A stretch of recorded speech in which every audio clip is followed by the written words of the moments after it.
సత్య news కి స్వాగతం. ప్రేక్షకులకు నమస్కారం. ముందుగా వీడియోని లైక్ చేసి స్టార్ట్ చేద్దాం. ఈరోజు లోకేశ్వరి తిరునగరి గారు అడిగారు, వ్యాపారాభివృద్ధి అలాగే అప్పులు ఇచ్చిన వారి దగ్గర నుంచి మనం మనీని వసూలు చేసుకోవడం ఎలా, లేకపోతే మన ఇంట్లో ఉన్న లక్ష్మీదేవిని మనం కాపాడుకోవడం ఎలా అనే మార్గాల గురించి అడుగుతూ ఉన్నారు. ఆ సమస్యకు పరిష్కార మార్గాలను గురువు గారి మాటల ద్వారా విందాం. ముందుగా ఈ గురు పూజను చూద్దాం. స్నానం సమర్పయామి.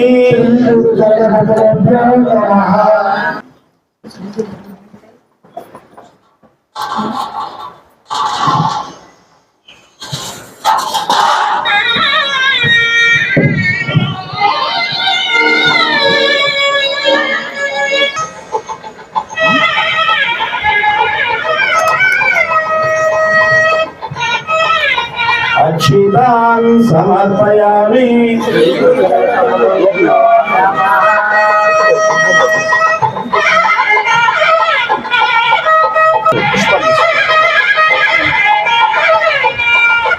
పుష్పం సమర్పయామి.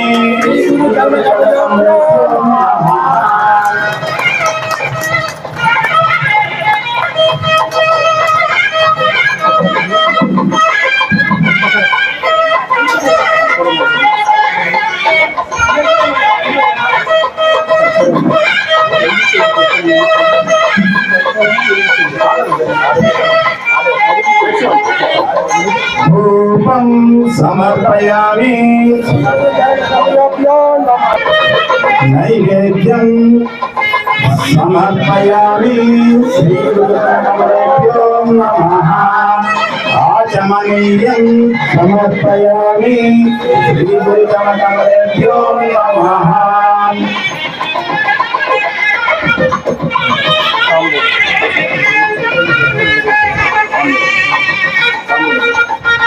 తాంబూలం సమర్పయామి.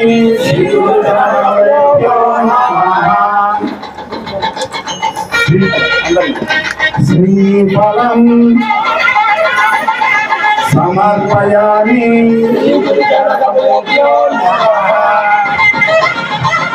ఆరాధితం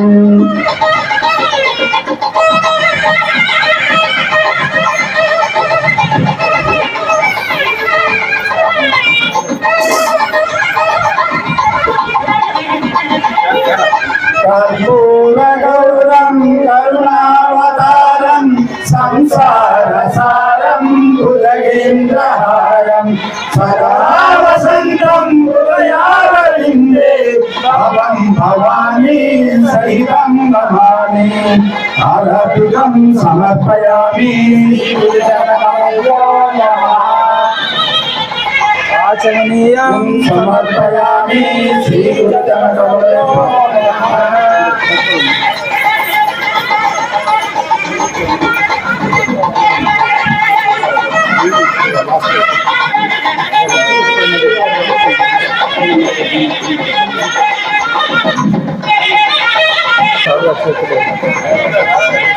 గురు బ్రహ్మ గురు విష్ణు గురుదేవో మహేశ్వర గురు సాక్షాత్ పరబ్రహ్మ తస్మై శ్రీ గురవే నమః. ఆర్థిక ఇబ్బందులు, వ్యాపారం పెరగట్లేదు, డబ్బులు అప్పులు అయిపోతున్నాయి, డబ్బులు రావట్లేదు, ఇట్లా ఆర్థిక ఇబ్బందులు. మొట్టమొదటి ఉపాధి, నాకు ఉద్యోగం లేదు, వ్యాపారం లేదు, ఏమీ లేవు, ఏం చేయాలో అర్థం కావట్లా, ఏదో కూడా వస్తే కానీ నేను బ్రతకలేను, ఏదో వ్యాపారం చేసా, డబ్బులన్నీ పోయినాయి, ఆస్తులన్నీ పోయినాయి, వాళ్ళు ఏం చేయలేని పరిస్థితులు ఉన్నా, 50 ఏళ్ళు 40 ఏళ్ళు ఏం చేస్తే నాకు లాభం. ఇది మొట్టమొదటి. అంటే జీవితంలో ఒక ఉపాధి లేదు, ఉద్యోగం లేదు, చిన్న వయసులో ఉద్యోగం రావట్లేదు, పెద్ద వయసులో ఉన్నది పోయింది, ఇంక కొత్తది రావట్లేదు, ఇట్లాంటి సమస్య ఉంటే దీనికి పూజ, తొట్టి పూజ చేయాలి. మీ ఇంట్లో ఇండివిజువల్ హౌస్ అయితేనేమో బయట, లేదా ఏదైనా బాల్కనీలో కాకపోతే పైన టెర్రాస్ మీద ఒక టబ్బు కొనుక్కొచ్చుకోండి, ప్లాస్టిక్ టబ్బు. అది లోతు 30 అడుగులు లోతున్నా సరిపోతుంది. వెడల్పు మాత్రం 3x3 లేకుంటే 3x4 ఎంత వీలైనంత వెడల్పు ఉంటే అంత వీలైనంత వెడల్పున్న తొట్టి కొనుక్కొచ్చుకోవాలి. ఆ తొట్టి ఆ టబ్బు శుభ్రంగా కడగాలి, దాన్ని బయట వైపు గంధం పోయాలి, కుంకుమతో బొట్టు పెట్టాలి. దాని తర్వాత దాన్ని ఈ ఆరుబయట స్థలంలో పెట్టాలి. దాంట్లో కొంచెం నీళ్లు నింపాలి, పూర్తిగా నీళ్లు నింపాలి. ఒకసారి నీళ్లు నింపిన తర్వాత వారం దాకా దాన్ని కదిలించకూడదు. నీళ్లు నింపాలి. నీళ్లు నింపి ఆ నీళ్ళలో పసుపు చల్లాలి, గంధం చల్లాలి, కుంకుమ చల్లాలి. దానికి అగరబత్తి చూపించాలి. తర్వాత మొదటి రోజున ఒక అరిటాకు ముక్క, దాంట్లో డజన్ అరటిపళ్ళు తీసుకోవాలి. ఈ అరిటాకు ముక్క మీద డజన్ అరటిపళ్ళు పెట్టాలి. అరటిపళ్ళ మీద కొంచెం పసుపు చల్లాలి, గంధం చల్లాలి, కుంకుమ చల్లాలి. 5 తలపులు పెట్టాలి, అంటే ఆ టప్పులో వదిలిపెట్టాలి. అయిపోయింది ఆ పని. మళ్ళీ మరుసటి రోజు పొద్దున వదిలిపెట్టిన పళ్ళు ఆకులు తీసి బయట పారేయండి. మళ్ళీ అగరబత్తి, మళ్ళీ టబ్బులో పసుపు, గంధం, కుంకుమ. రెండవ రోజు నుంచి 2 అరటిపళ్ళు, 2 అరటిపళ్ళు ఒక అరిటాకులు తీసుకోవడం. అరటిపళ్ళ మీద పసుపు చల్లాలి, గంధం చల్లాలి, కుంకుమ చల్లాలి. 5 తలపులు పెట్టాలి. మళ్ళీ దాన్ని టబ్బులో వదిలిపెట్టాలి. ఇంట్లో ఉపాధి కావాల్సిన వాళ్ళు భార్యాభర్త ఇద్దరు ఉద్యోగం చేస్తారంటే ఇద్దరు చేయాలి. పిల్లలు కూడా చేస్తారంటే పిల్లలు కూడా చేసుకోవాలి. ఎంతమంది ఉంటే అంతమంది చేసుకోండి. మీ ఎంతమందికి ఉద్యోగం కావాలని మీరు అనుకుంటున్నారో, ఉపాధి కావాలని మీరు అనుకుంటున్నారో అంతమంది చేసుకోవచ్చు. అమెరికాలో పిల్లవాడు ఉంటున్నాడు, ఇంగ్లాండ్లో ఉంటున్నాడు, చదువు అయిపోయింది, ఉద్యోగం రావట్లేదు. ఆ పిల్లవాడు అక్కడ చేయొచ్చు, ఆ పిల్లవాడి కోసం మీరు ఎక్కడైనా చేయొచ్చు. ఇది మొదటిది. మాకు బాల్కనీ లేదండి, మా ఇంట్లో బాల్కనీలు పెట్టుకోలేదండి, టెర్రస్ మీద వెళ్ళనీరండి, ఇబ్బంది ఉందండి అంటే ఇంట్లో తులసమ్మ దగ్గర చిన్న గిన్నె, చిన్న బేసిన్, ఆ బేసిన్ తీసుకోండి. దాంట్లో నీళ్లు పోయండి నిండా. మళ్ళీ దాంట్లో పసుపు చల్లాలి, గంధం చల్లాలి, కుంకుమ చల్లాలి, ఒక అగరబత్తి చూపించాలి. ఒక బెల్లం ముక్క, చిన్న బెల్లం ముక్క ఏదైనా ఆకులు పెట్టి వదిలేయాలి. మరుసటి రోజు మళ్ళీ అవన్నీ పారేయాలి. మళ్ళీ గిన్నె తోమాలి, బేసిన్ తోముకోవాలి, మళ్ళీ నీళ్లు నింపాలి, మళ్ళీ పసుపు, గంధం, కుంకుమ, మళ్ళీ అగరబత్తి, మళ్ళీ చిన్న ఆకు, దాంట్లో చిన్న బెల్లం ముక్క, నీళ్ళు నింటే నమస్కారం చేయడం. ఏదో ఒక ఉపాధి నాకు ఇవ్వమని మొదటి రోజు దండం పెట్టాలి. రోజు అడగకూడదు. ఫస్ట్ డే మొట్టమొదటి నమస్కారం చేసినాడు. నాకు ఏదో ఒక ఉద్యోగం ఉపాధి ఇవ్వదని దండం పెట్టుకోవాలి. ప్రతిరోజు అడిగితే విసుక్కుంటారు, వాడి కూడా భగవంతుడు విసుక్కుంటారు. కాబట్టి ఒక్కరోజు మొదటి రోజు అడిగి ఆ ప్రక్రియ చేయండి, సరిపోతుంది. ఇది తొట్టి పూజ. ఇదన్నీ చెప్పాను. మనకి ఏదన్నా ఉద్యోగం లేకపోయినా, ఉపాధి లేకపోయినా, సంపాదించేటువంటి మార్గం ఏమీ లేకపోతే ఈ ప్రక్రియ చేయాలి, మార్గం వస్తుంది. రెండోది, మనకు ఒక మార్గం ఉంది కానీ సరిపడినంత ఆదాయం రావట్ల. ఆదాయం సరిపడినంత రాకపోతే ఏం చేయాలి? దీనికి ప్రక్రియ. చామంతి పూలు, మల్లెపూలు, సన్నజాజులు ఇవన్నీ సీజన్ ప్రకారం వస్తున్నాయి. చామంతి పూలు సీజన్, మల్లెపూల సీజన్లో మల్లెపూలు, సన్నజాజులు వస్తే సన్నజాజులు. ఈ చామంతి పూలు వచ్చినప్పుడు ఏం చేయాలి? 27 చామంతులు. ఎన్ని? 27 తెల్ల చామంతులు. దాంట్లో పసుపు రంగు లేకుండా ఉంటే ఇంకా శ్రేష్టం. పసుపు రంగు కూడా లేదు, తెల్లటి చామంతులు 27 తెల్ల చామంతులు తీసుకొని మీరు ఇంట్లో పూజ చేస్తారా, చేయరా మీ ఇష్టం. ఇంట్లో ఉన్న దేవుళ్ళందరికీ కలిపి హోల్సేల్ ఒకసారి అగరబత్తి చూపించేయండి. 27 తెల్ల చామంతులు నమస్కారం చేసుకొని పెట్టుకోండి. అక్కడ అయిపోయింది ఆరోగ్య పూజ. అట్లా 27 తెల్ల చామంతులతో మీ ఇంట్లో మీ దేవుడి ఫోటోలను మీరు అలంకరిస్తే ఆదాయం వస్తుంది. చాలా సులువు. దీని తర్వాత మల్లెపూలు వస్తున్నాయి. మల్లెపూలు వచ్చినప్పుడు 3 మూరల మల్లెపూల మాల ప్రతిరోజు దేవుడికి వేయండి. వ్యాపారం ఉంటే ఇంట్లో వేయండి, వ్యాపారం చేసే కొట్టు దగ్గర వేయండి. 3 మూరల మల్లెపూల మాల వేయండి. సన్నజాజులు 3 మూరల సన్నజాజుల మాల, విరజాజులు 3 మూరల విరజాజుల మాల. ఇందాక ఎవరో ఒక ఆయన అడిగారు నన్ను, నేను పూజారినండి, మా గుళ్ళో భక్తులు పెరగాలంటే ఏం చేయాలని అడిగారు. ఎవరో ఒకరు ఉన్నారు ఇక్కడ. ఆ గుళ్ళో కూడా ఈ ప్రక్రియ చేయొచ్చు. 27 తెల్లజామంతులు దేవుడి దగ్గర పెట్టండి, వాళ్ళు వస్తారు. సన్నజాజులు వేయండి, మల్లెపూల మాల వేయండి, వాళ్ళందరూ వాళ్ళే భక్తులు వస్తారు. ఇంకా కొద్దిమంది ఉంటారు, రచయితలు ఉన్నారు. ఎవరన్నా రాసేవాళ్ళు, పాటలు రాసేవాడు, పద్యాలు రాసేవాడు, కవితలు రాసేవాడు, కథాలు ఇట్లా రాసేవాడు, ఉపన్యాసాలు చెప్పేవాడు. వీళ్ళందరూ కూడా కొత్త ఆలోచన రావాలనుకోండి, వాళ్ళు కూడా ఈ మల్లెపూల మాల వేయాలి, లేదు సన్నజాజుల మాల వేయాలి. కొత్త ఆలోచన వస్తాయి దానివల్ల. ఇది రెండో ప్రక్రియ. ఇప్పుడు ఆదాయం ఒక మార్గం ఉంది, ఆదాయం పెరగాలి. దానికి ఏం చెప్పాను? తెల్లజాములు ఎన్ని, మల్లెపూలు ఎన్ని, సన్నజాజులు, విరజాజులు. అసలు దేవుడి దగ్గర పెట్టకూడని పూలు ఉన్నాయి. గులాబీలు. మీరు బజార్లో దొరికే గులాబీలు మీరు తీసుకొచ్చి ఇంట్లో పెట్టారా, మీకు డబ్బులను పోతాయి.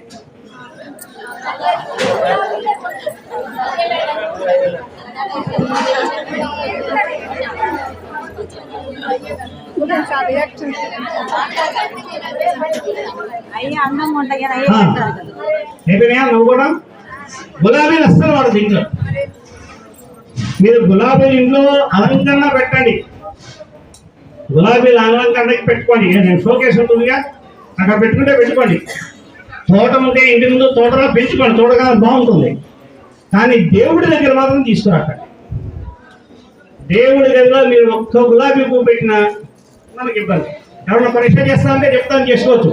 నెల రోజులు మీరు గులాబీ తీసుకురాకుండా పూజ చేసుకోండి. నెల రోజులు అయిన తర్వాత వరుసన 4 రోజులు గులాబీలు పెట్టండి. ఎవరో ఒకటి వచ్చి మేము డబ్బులు అడుగుతారు. లేదు కనీసం ఒక 10 మంది మీ ఇంటికి చెప్పకుండా అతిథులుగా వచ్చి కూర్చుంటారు. స్నేహితులు చుట్టాలో ఎవ్వరో ఒకళ్ళు. అది గులాబీల లెక్క.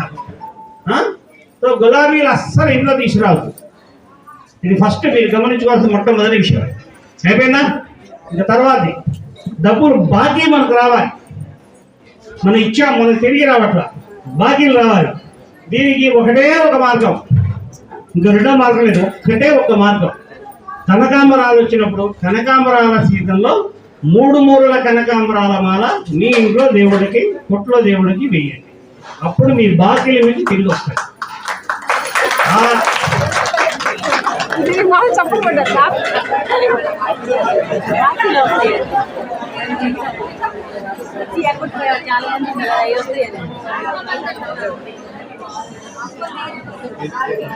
అయిపోయిందా? భీమవరంలో నాకు తెలిసిన ఆయన ఒక మంచి ఆయన ఉన్నాడు.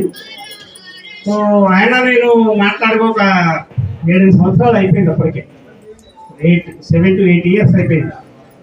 భీమవరంలో నాకు తెలిసిన వేరే వాళ్ళు ఒకసారి ఎందుకు ఫోన్ చేస్తే మాట్లాడుతున్నారు.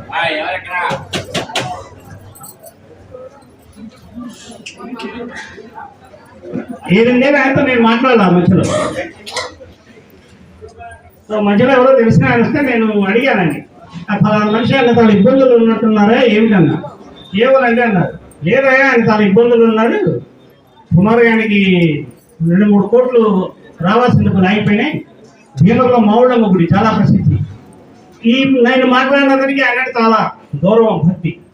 వెళ్ళి ఒక 3 కేజీలు కనకాంబరాలు తీసుకొచ్చి అమ్మవారికి వేయమని చెప్పి నేను చెప్పాను. ఇది చెప్పాడు, ఇట్లా చెన్నకేశ్వర గారండి మీ గురించి ఫోన్ చేసి అడిగారండి, మీకేమి ఇబ్బందులు ఉన్నాయన్నారండి, మీరు ఇట్లా వేయమన్నారండి.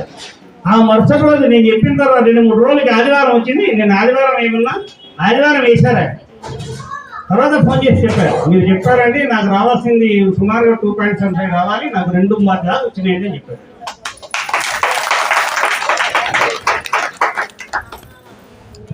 ఇప్పుడు కనకాంబరాల సీజన్ మీరు వదిలేసుకుంటే నష్టపోతాం. ఆ సీజన్ 3 నెలలు మిగిలిన రోజుల్లో రావు. వచ్చినప్పుడు మాత్రం మీకు బకాయిలు ఉన్నాయా లేవా అని ఆలోచించద్దు.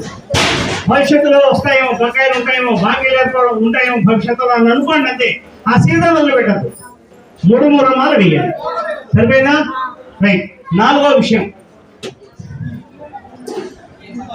అయిపోయింది. ఓపిక అయిపోయింది, నాకు కూడా అయిపోతుంది. కూర్చోండి, ఇది చివరి విషయం చెప్పాలి. భువనేశ్వర్ గారు వినండి. అందరూ అడిగే సమస్య, డబ్బులు పోతున్నాయంటే ఎట్లా అని. వస్తున్నాయి, నిలబట్టలేదు, డబ్బులు నిలబట్టలేదు. ఇది 3వ సమస్య. 4వ సమస్య, మనకు డబ్బులు వస్తున్నాయి, నిలబట్టాల. దీనికి ఏంటంటే కారణం, మనకు వచ్చేటువంటి డబ్బు ధర్మబద్ధమా అధర్మబద్ధమా అనే విషయం మనం చెప్పలేదు. పాపిష్టి డబ్బా మంచి డబ్బా మనకు తెలియదు. డబ్బు మనకు వచ్చింది, వ్యాపారం చేసామా ఉద్యోగం చేసామా వచ్చింది. ఎవరంటే దేశంలో వదిలిపెట్టిపోయినా విజయమాలయానం మలయానం. ఇప్పుడు ఆ విజయమాలయాని పేరు ఉంది. ఆయన ఏదో కొన్ని వేల కోట్ల ఎగరం పెట్టిపోయాడు. ఆయన దగ్గర పనిచేసే ఉద్యోగస్తులు వాళ్ళ డబ్బు ఏం డబ్బు? పాపిష్టి డబ్బే కదా. వాడు ఏం చేస్తాడు దానికి? వాడు ఉద్యోగం ఇచ్చాడు, పాపిని చేరాడు, వాడు పాపిష్టి డబ్బు వీడు తింటున్నాడు ఉద్యోగం చేస్తున్నందుకు. తప్పేవరికి? సో ఇట్లా మన దగ్గర వచ్చే డబ్బు మంచిదా పాపిష్టిదా మనకు తెలియదు. మన దగ్గర డబ్బు నిలబట్టాలి. ఇది మన సమస్య. దీనికి ఏంటంటే పరిష్కారం, ఒక తమలపాకు, దానిపైన 6 కిస్మిస్ పళ్ళు, ఇవి పెట్టి దేవుడికి నైవేద్యం పెట్టండి. మీ పూజ అంతా అయిన తర్వాత మీ దేవుడి గుట్లో, అట్లాగే వ్యాపారస్తుల మీద వాళ్ళ దుకాణంలో షాపులో దేవుడి పూట దగ్గర ఒక తమలపాకు, దానిపైన 6 కిస్మిస్ బిల్లు పెట్టి దేవుడికి నైవేద్యం పెట్టండి. అది మరుసటి రోజు తినద్దు, వాటి నిర్మాల్యం. అట్లా ఏ రోజుకు ఆ రోజు పెట్టి తీస్తూ ఉండండి. మీరు ఒక నెల రోజులు చేశారనుకోండి, మీకు 30,000 నెల వరకు ఆదాయం ఉన్నది. ఆ నెల రోజులు చేస్తే మీకు 45,000 అయింది అనుకోండి, అంటే 1.5% పెరిగింది కదా. అప్పుడు 6 పళ్ళని బట్టి 3 పళ్ళు ఎక్కువ పెంచుకోవాలి. ఆదాయం పెరుగుతుంది, మీకున్న ఆదాయం పెరుగుతుంది, నిలబడుతుంది. దీంట్లో సందేహపడద్దు, డెఫినెట్ గా నిలబడుతుంది. నిలబడినప్పుడు మనం పెట్టే పళ్ళు పెరగాలి. 6 నుంచి మొట్టమొదటి 6తో స్టార్ట్ కావాలి. 6, 3 చంపున పెంచాలి. 6, 9, 12 ఇట్లా మీరు 33 పళ్ళ వరకు పెంచుకోగలుగుతారు ఈ జన్మలో. అంతకు మించి పెరగవు, అది ఫిక్స్. అయితే ఇంట్లో నలుగురు ఉంటారు సంపాదించేవాడు. భార్య ఉద్యోగం, భర్త ఉద్యోగం, కొడుకు ఉద్యోగం, కోడలు ఉద్యోగం, నలుగురు పెట్టాలి. సంపాదించే వాళ్ళు ఎంతమంది ఉంటే అంతమంది పెట్టాలి. అప్పుడు మీకు వచ్చే డబ్బు నిలబడుతుంది. ఇవి ఆర్థికపరమైన ఇబ్బందులకి ఈ 4 సొల్యూషన్. మొదటిదేంటి? ఉపాధి లేకపోతే తొట్టి పూజ, ఉపాధి ఉంది ఆదాయం సాగకపోతే మల్లెపూల మాల, సన్నదాదుల మాల, 20 చామంతులు. ఆ బాకీలు ఎక్కువైతే 3 మూరల కనకాంబరాలు. 4 ఇంట్లో రాకుండా పూలు, డబ్బు నష్టపడాలి ఇంట్లో రాకుండా పూలు, గులాబీలు. 5 వచ్చిన డబ్బు నిలబడటానికి తమలపాకు, కిస్మిస్ పళ్ళు. ఇంకా మిగిలిన కొన్ని విషయాలు ఉన్నాయి, అవి మన యూట్యూబ్ ఛానల్ చూసుకొని ఇంకోసారి చెప్తాం. స్వస్తి. చివరి పెట్టిన కిస్మిస్ అంతా ఏం చేయాలి? మొదలు నిర్మాల్యం. నిర్మాల్యం అంటే నీళ్ళలో పారేయాలి, లేదు పక్కన పారేయాలి. నిర్మాల్యం అంటే దేవుడి పూజ గురించిన పూలు కానీ పళ్ళు కానీ ఏవైనా అవి నిర్మాల్యం అంటారు. ఆ చివరి విషయం ఏంటంటే లక్ష్మీదేవి అష్టకం, నమస్తేస్తు మహామాయే శ్రీపీఠేశ్వర పూజిత అనే ఒక అష్టకం ఉంటుంది. 8 శ్లోకాలు. మీ ఇంట్లో ఏదో దేవుడి ఫోటో పెట్టుకోండి, లక్ష్మీదేవి ఫోటో మాత్రం పెట్టకండి. మీరు లక్ష్మీదేవి ఫోటో పెట్టి పూజ చేస్తే మీకు నెల రోజుల్లో మీకు షుగర్ వస్తుంది. షుగర్ వచ్చినా తగ్గదు. కాబట్టి దుర్గాదేవో, శివుడో, విష్ణుమూర్తో వాళ్ళ ఫోటోలు పెట్టుకోండి. ఆంజనేయ స్వామి ఫోటో పెట్టుకోవచ్చు, గరుత్మంతుల ఫోటో అయినా పెట్టుకోవచ్చు, సుబ్రహ్మణ్య స్వామి పెట్టుకోవచ్చు. ఇట్లా వేరే దేవుడి ఫోటోలు పెట్టుకోండి. ఒక ప్రమిద, దాంట్లో బొగ్గులు నిప్పులు చేసుకోవడం, దాని మీద సాంబ్రాణి నీయడం. ఆ ప్రమిదని కుడి చేతితో పట్టుకోవడం. లక్ష్మీ అష్టకం నమస్తేస్తు మహామాయ, అది యూట్యూబ్ లో ఉంటుంది. అది యూట్యూబ్ లో బయట పెట్టుకొని అది వింటూ కడించే ఖాళీ ఉంచుకోవడం, గంట కొట్టుకుంటూ ఆ దూపం చూపించాను ఇంట్లో దేవుడి ఫోటోలకి. ప్రతిరోజు 3 సార్లు ఆ లక్ష్మీ అష్టకం వింటే మనకు ఆదాయం బాగా పెరుగుతుంది. మీరు లక్ష్మీదేవి ఫోటోలు ఇది చేశారా, షుగర్ వస్తుంది. అది కాకుండా వేరే వాళ్ళు చేస్తారా, డబ్బులు వస్తాయి.